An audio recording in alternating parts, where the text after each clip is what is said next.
తాకట్లో ఉన్న మీ బంగారాన్ని విడిపించి ఆ రోజు ఆన్లైన్ రేటుకి కొంటాం. Sharma gold company. నగరంలో డ్రగ్స్ నిర్మూలనకు రాష్ట్ర ప్రభుత్వం అనేక చర్యలు చేపడుతుంది. ఇప్పటికే డ్రగ్స్ సరఫరాపై నిఘా పెట్టిన పోలీసులు చాలా వరకు డ్రగ్స్ సరఫరాలకు అడ్డుకట్ట వేస్తున్నా ఏదో ఓ చోట డ్రగ్స్ లీకులు బయటపడుతూనే ఉన్నాయి. తాజాగా డ్రగ్స్ కొనుగోలు చేస్తూ ఓ లేడీ డాక్టర్ పట్టుబడిన ఘటన నగరంలో కలకలం రేపింది.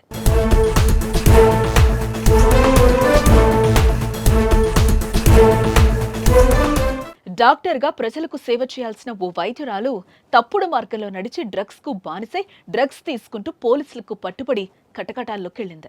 నగరంలోని ఓ ప్రముఖ హాస్పిటల్లో డాక్టర్గా పనిచేస్తున్న నమ్రత గత కొద్ది రోజులుగా డ్రగ్స్ కు బానిసగా మారింది. ఈ క్రమంలో వాట్సాప్ లో ముంబైకి చెందిన వంశ్ కు 5 లక్షల విలువైన కొకైన్ డ్రగ్స్ ఆర్డర్ చేసింది. ఇందుకు సంబంధించి డబ్బులను ఆన్లైన్ లో వంశ్ కు పంపింది. డబ్బులు ముట్టగానే వంశ్ వద్ద డెలివరీ బాయ్ గా పనిచేస్తున్న బాలకృష్ణ ర్యాంపార్ ద్వారా డాక్టర్ నమ్రత కోసం డ్రగ్స్ సరఫరాదారు నగరానికి డ్రగ్స్ ను పంపించాడు. ర్యాంపార్ రాయదుర్గంలో లేడీ డాక్టర్ నమ్రతకు డ్రగ్స్ అందజేస్తూ ఉండగా పక్కా సమాచారంతో అక్కడికి చేరుకున్న రాయదుర్గం పోలీసులు లేడీ డాక్టర్ను ముంబై నుండి డ్రగ్స్ తీసుకుని వచ్చిన ర్యాంపార్ ఇద్దరిని అదుపులోకి తీసుకున్నారు.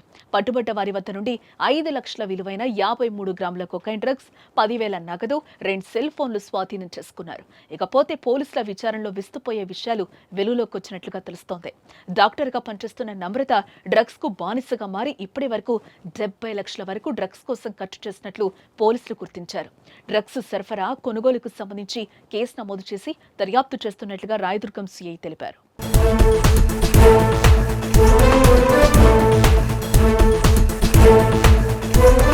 నిన్నటి తేదీన ఒక నమ్రత అని చెప్పి ఒక మెడికల్ ప్రాక్టీషనర్ లేడీ, తనకు తెలిసినటువంటి వంశ్ అనే ఒక వ్యక్తి ముంబైలో కొంత డ్రగ్ ఆర్డర్ చేస్తుంది.